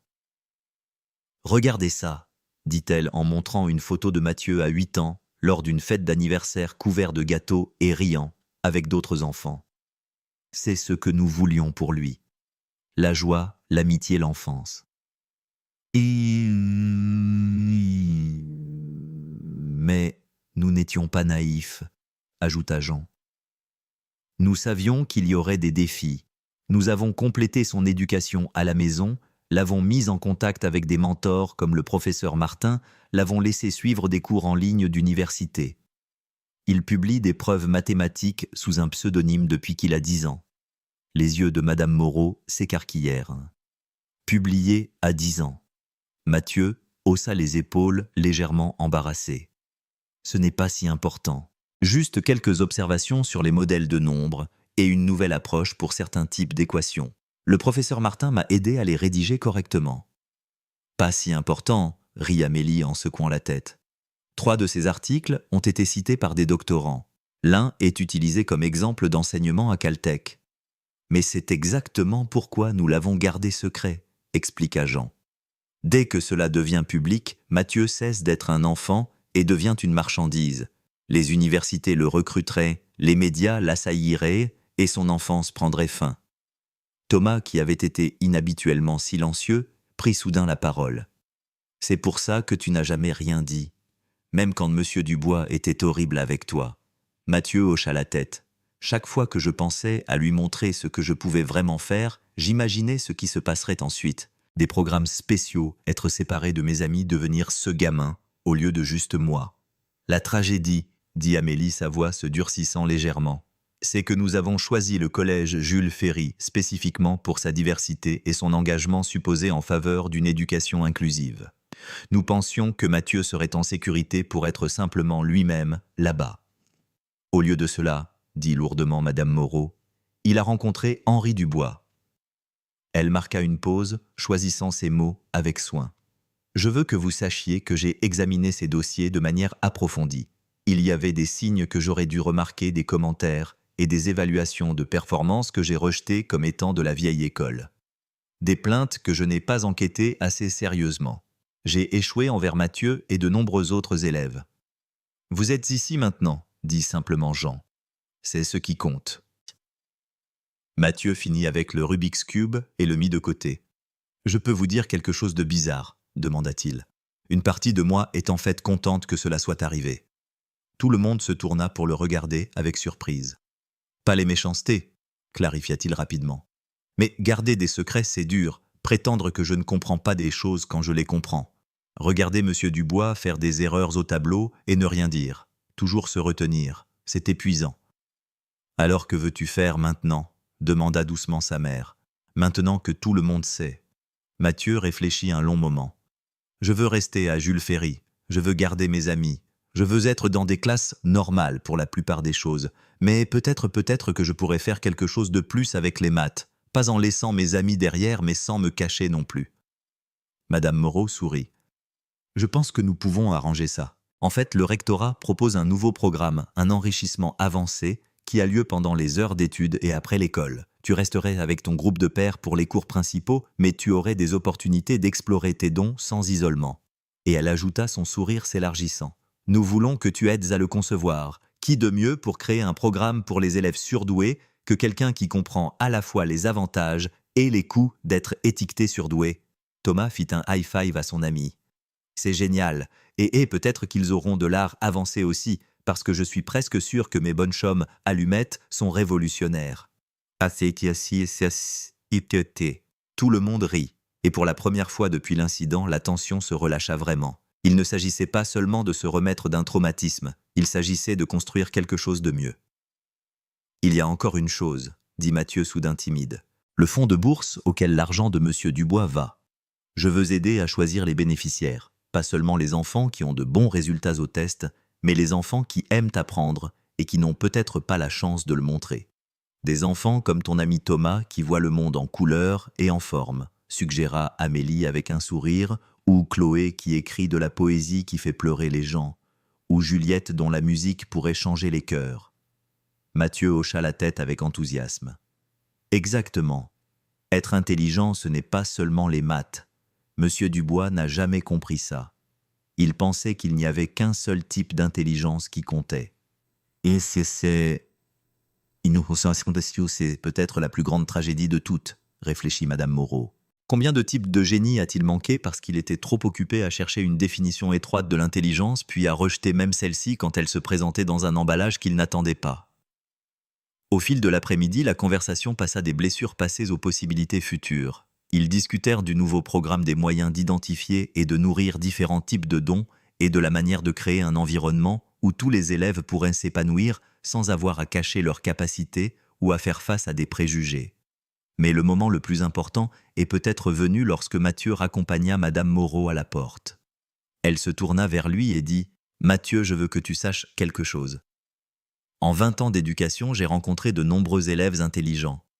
Mais l'intelligence sans courage n'est que du potentiel. Ce que tu as montré en te défendant avec dignité, en transformant un moment d'humiliation en une opportunité de changement, ce n'est pas seulement intelligent, c'est sage. » Mathieu sourit, ressemblant en tout point au garçon de 12 ans qu'il était. Ma mère dit que la sagesse, c'est juste l'intelligence, plus l'expérience, plus l'empathie. Je suppose que M. Dubois m'a donné la partie expérience. Alors que Madame Moreau s'éloignait en voiture, elle pensa à cette définition. L'intelligence plus l'expérience plus l'empathie. Si c'était ça la sagesse, alors Mathieu Traoré était en effet sage au-delà de son âge. Et s'il pouvait construire un système éducatif qui nourrissait les 3 composantes chez chaque enfant, indépendamment de la race ou de l'origine, alors peut-être que quelque chose de bon pourrait sortir de cette expérience douloureuse. La salle de réunion du conseil d'administration de l'école n'avait jamais été aussi bondée. Chaque siège était occupé des gens se tenant le long des murs et débordant dans le couloir. La session d'urgence pour déterminer le sort de M. Henri Dubois avait attiré des parents, des professeurs, des élèves et des médias de toute la région. À l'avant de la salle, 5 membres du conseil étaient assis derrière une longue table, leurs expressions graves. M. Dubois était assis à une table plus petite, face à eux, son avocat à ses côtés.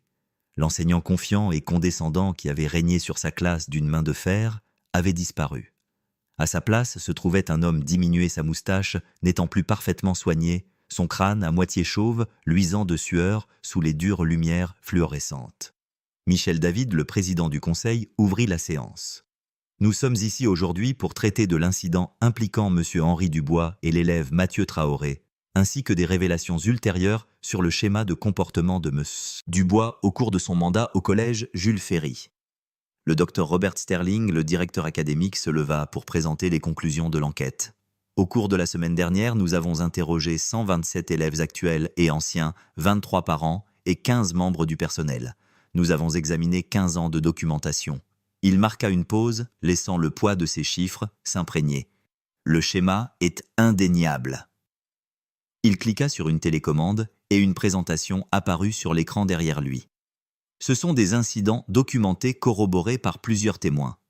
La liste commença à défiler et dire aux élèves d'origine maghrébine qu'ils étaient mieux adaptés à la formation professionnelle, suggérer que les étudiantes ne pouvaient pas comprendre la logique masculine, noter systématiquement les élèves issus de minorités plus durement pour un travail équivalent, faire des suppositions sur la vie de famille des élèves en fonction de la race, décourager les élèves issus de minorités de postuler à des programmes avancés. La liste continuait encore et encore. Plusieurs personnes dans le public eurent un hoquet. D'autres hochèrent la tête en connaissance de cause, ils l'avaient vécu personnellement. Patricia Williams, la membre du conseil qui avait demandé la suspension de Dubois, se pencha vers son microphone. « Monsieur Dubois, avez-vous quelque chose à dire sur ces conclusions ?» L'avocat de Dubois lui chuchota urgemment à l'oreille, mais Dubois secoua la tête et se leva. « Je n'ai jamais vu ça comme de la discrimination », commença-t-il sa voix à peine audible. « J'avais des standards élevés. Je voulais pousser les élèves à être réalistes quant à leurs capacités. » « Réalistes basés sur quoi ?» interrompit Patricia Williams. « La couleur de leur peau, leur nom de famille, les professions de leurs parents. » Dubois vacilla. « J'essayais de les aider à éviter la déception, en les décevant vous-même. » La voix venait du public. Tout le monde se tourna pour voir une jeune femme debout, sa tenue professionnelle la marquant comme quelqu'un qui avait bien réussi malgré les obstacles. « Monsieur Dubois, je suis Maria Rodriguez. J'étais dans votre classe il y a 10 ans. Vous m'avez dit que je ne réussirais jamais en ingénierie, que je devrais plutôt envisager de devenir aide-enseignante. Je viens de terminer l'école polytechnique avec mention. » Et je te pense ubéquenante. Une autre voix se joignit à la sienne. « Ya. James Park. Vous avez dit que mon peuple était bon pour la répétition, pas pour l'innovation. Heureusement pour moi, je suppose que vous avez manqué mon brevet pour la technologie des prothèses articulaires. » Un par un d'anciens élèves se levèrent et partagèrent leurs histoires. Chacune était un témoignage de potentiel qui avait survécu malgré les tentatives de Dubois de l'écraser. L'effet cumulatif était dévastateur. Dubois se rassit sur sa chaise, le visage cendré. Son avocat tenta une dernière défense. « Mon client a un dossier exemplaire de résultats au test. Ses élèves ont toujours bien réussi aux examens nationaux. Parce qu'il se concentrait sur l'enseignement aux élèves qu'il croyait capables de réussir et ignorait les autres, intervint le docteur Sterling. Nous avons analysé les données. L'écart de réussite dans les classes de M. Dubois était significativement plus large que chez n'importe quel autre professeur. Les élèves qu'il jugeait dignes excellaient en effet. Ceux qu'il rejetait prenaient de plus en plus de retard chaque année. Michel David appela à l'ordre alors que des murmures parcouraient la foule. Nous devons aborder l'incident spécifique avec Mathieu Traoré. Monsieur Dubois, vous avez passé un contrat verbal devant des témoins. Êtes-vous prêt à honorer cet engagement ? L'avocat de Dubois se leva rapidement. C'était clairement une offre non sérieuse. C'était assez sérieux quand il pensait que Mathieu échouerait, trancha la voix de Jean Traoré depuis le public. Il se leva, sa présence commandant l'attention. Assez sérieux pour humilier un enfant devant ses pairs. Si c'était sérieux, alors c'est sérieux maintenant. Les membres du conseil se concertèrent tranquillement entre eux avant que Patricia Williams ne prenne la parole.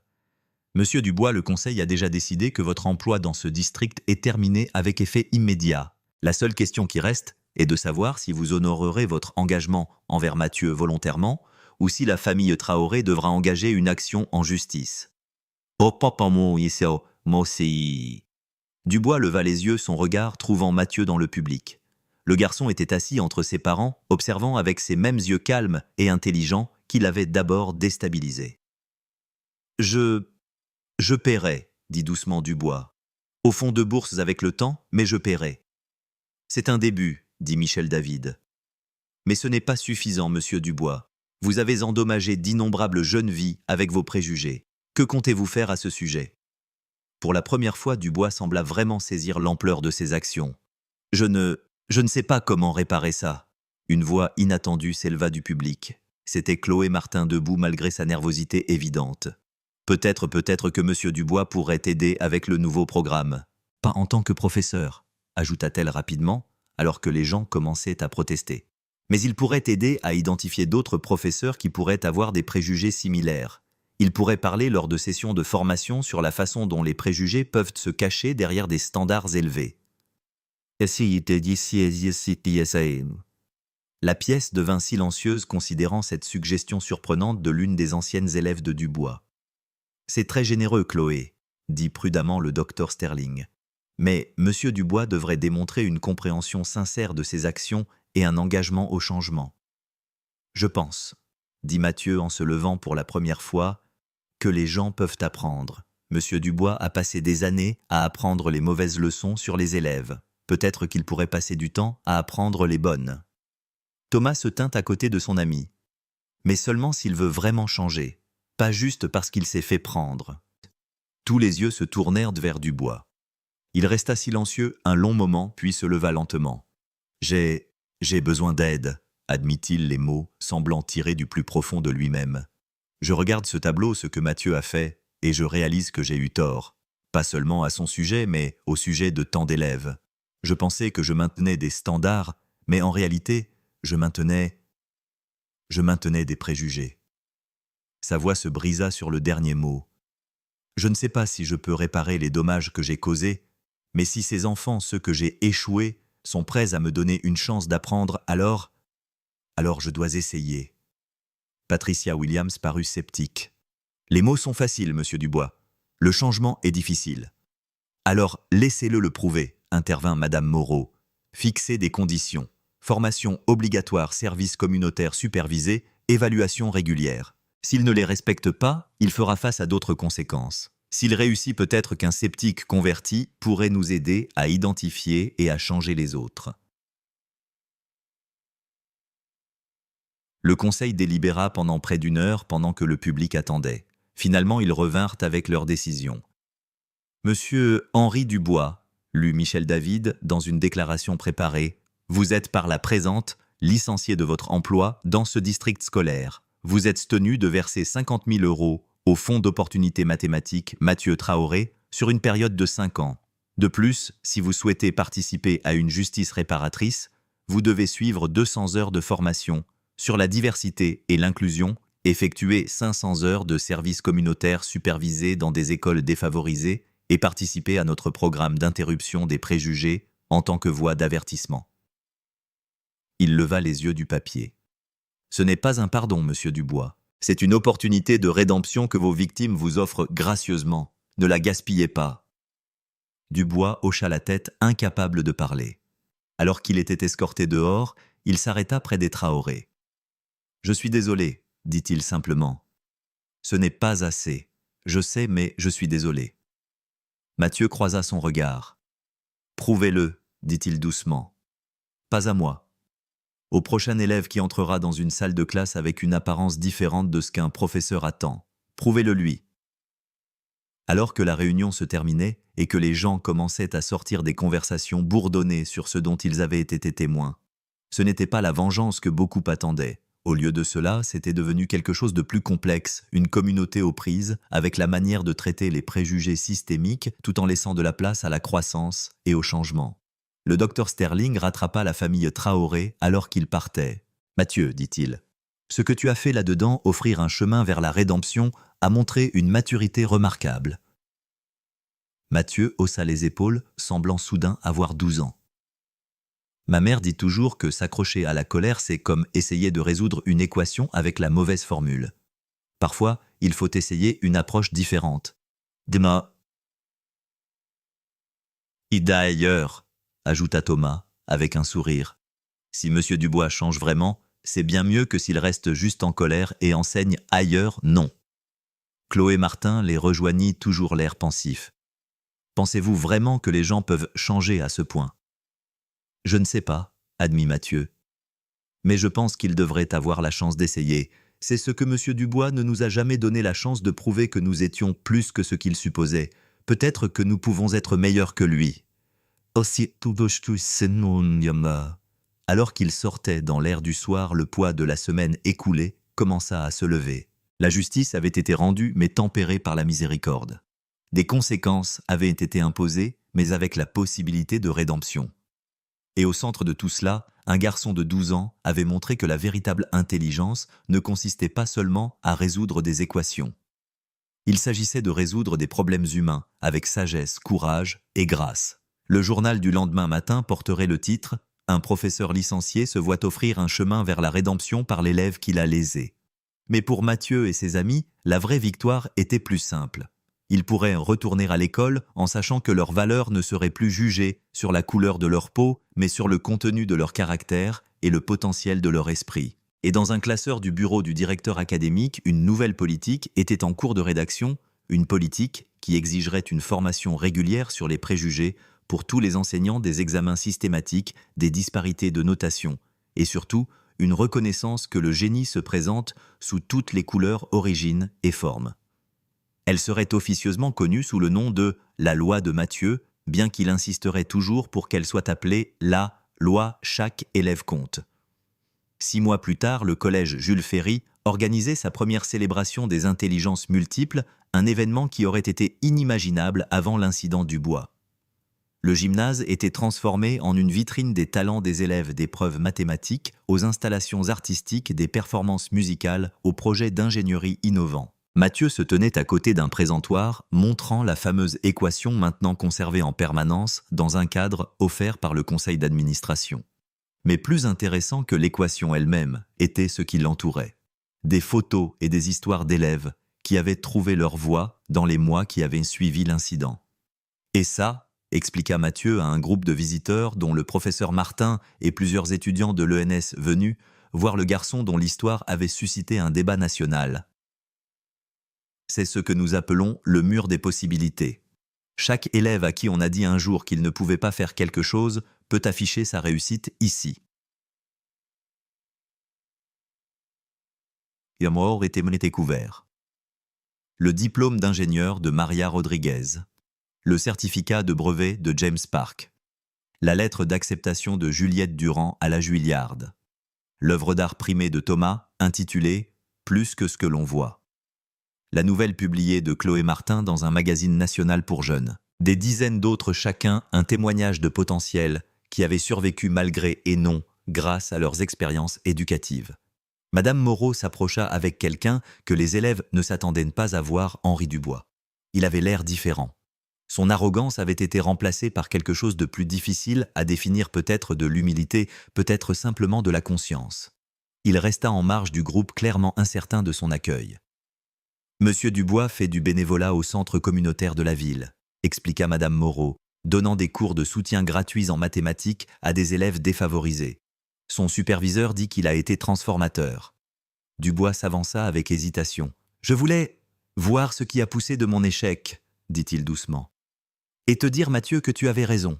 Le problème n'était pas cette équation sur le tableau. Le problème était l'équation dans ma tête, celle où je pensais pouvoir calculer la valeur d'un élève en fonction de son apparence. » Il sortit une enveloppe. « Voici le premier paiement au fonds de bourse. Mais plus que ça. » Il marqua une pause, luttant avec les mots.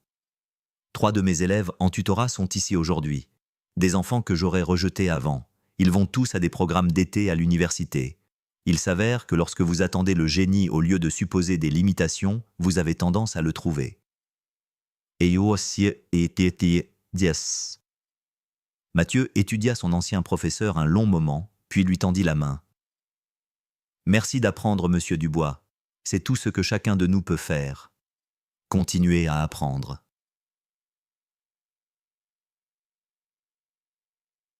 La poignée de main fut brève mais significative, un moment de réconciliation que les journalistes décriraient plus tard comme la véritable solution à l'équation qui avait tout déclenché. Le docteur Amélie Traoré, observant de près, se tourna vers son mari. « Notre garçon ne cesse de nous enseigner, n'est-ce pas ? Chaque jour, acquiesça Jean, bien que je ne sois pas sûr que nous puissions nous attribuer le mérite de sa capacité de pardon. C'est tout lui. » Amélie sourit. Nous lui avons juste donné l'espace d'être lui-même.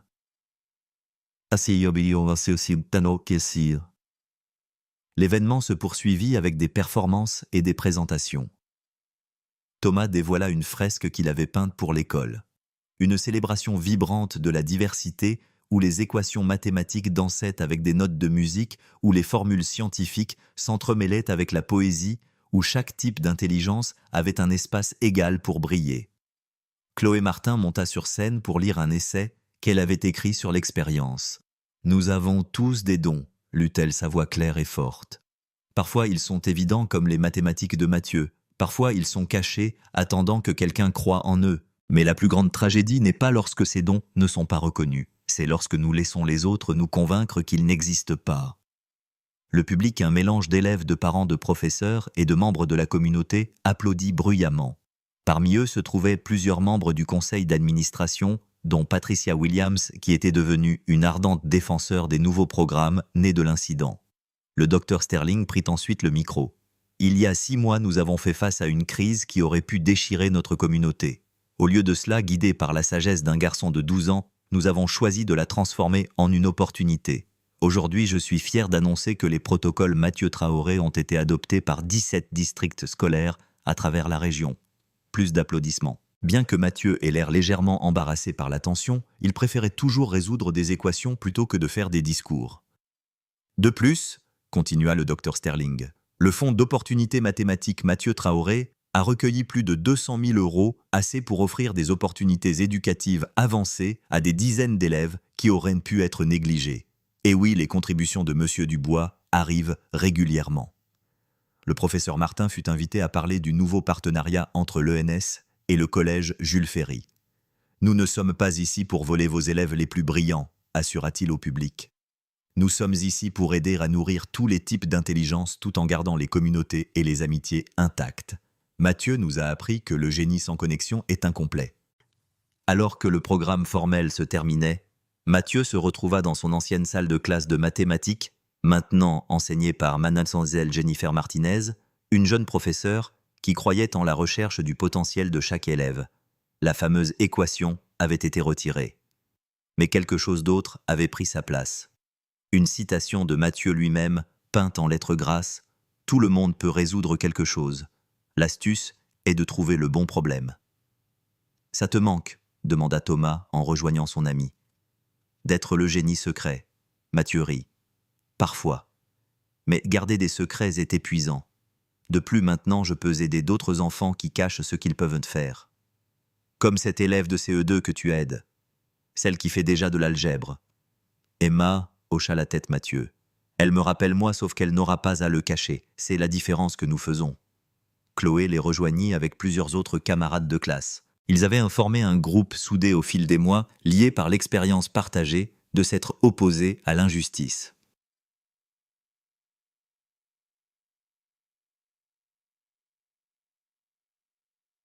Demanda Chloé. « Tu as révolutionné l'éducation, obtenu un fonds de bourse à ton nom, et réussi d'une manière ou d'une autre à rester humble. Que fait un jeune de 13 ans après tout ça ?» Mathieu sourit. La 4e, les sélections de basket, la comédie musicale du printemps. Et oui, je suis toujours un acteur terrible. Plus de maths, évidemment, mais aussi juste être un enfant. C'est de ça qu'il s'agissait, non le droit d'être simplement nous-mêmes. Alors que le soleil se couchait à travers les fenêtres de la classe, projetant de longues ombres, rappelant ce jour fatidique 6 mois plus tôt, les amis s'assirent et parlèrent de leur avenir. Certains poursuivraient des carrières scientifiques, d'autres les arts. Certains deviendraient professeurs déterminés à être meilleurs que ce qu'ils avaient vécu. D'autres se lanceraient dans le droit ou la politique, luttant pour l'équité à plus grande échelle.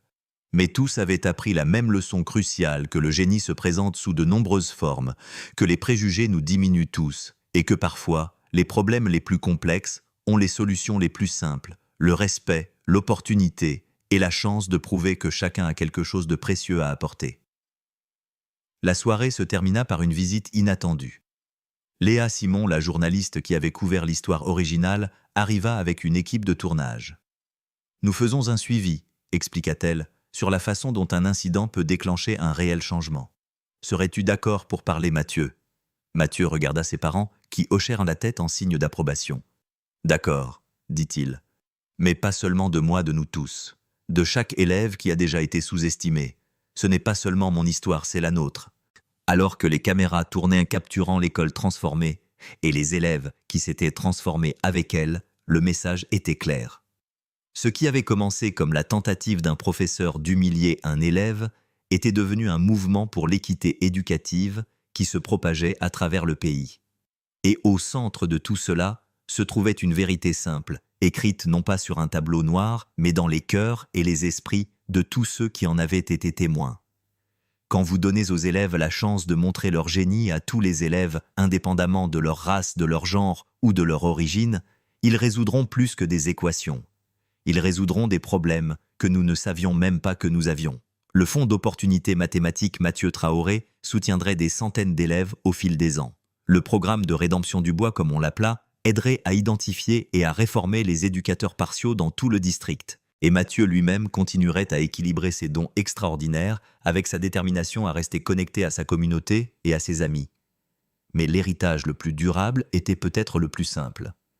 Dans une salle de classe de mathématiques de 5e au collège Jules Ferry, on avait donné aux préjugés un problème qu'il ne pouvait pas résoudre, le potentiel illimité d'un enfant qui refusait d'être limité par les attentes de quelqu'un d'autre. Et cette solution, contrairement à n'importe quelle équation sur un tableau, durerait éternellement. L'histoire d'aujourd'hui nous rappelle que chaque enfant mérite d'être vu pour ce qu'il est vraiment, non pas à travers le prisme des préjugés ou des suppositions. Le courage de Mathieu en s'opposant à la discrimination et sa grâce en offrant la rédemption nous montre que le changement est possible lorsque nous choisissons la compréhension plutôt que l'ignorance. Dans les salles de classe du monde entier, il y a d'innombrables Mathieu Traoré, des esprits brillants qui attendent d'être reconnus, nourris et célébrés quel que soit leur parcours. Soyons les professeurs, les parents et les membres de la communauté qui voient le potentiel au lieu des stéréotypes.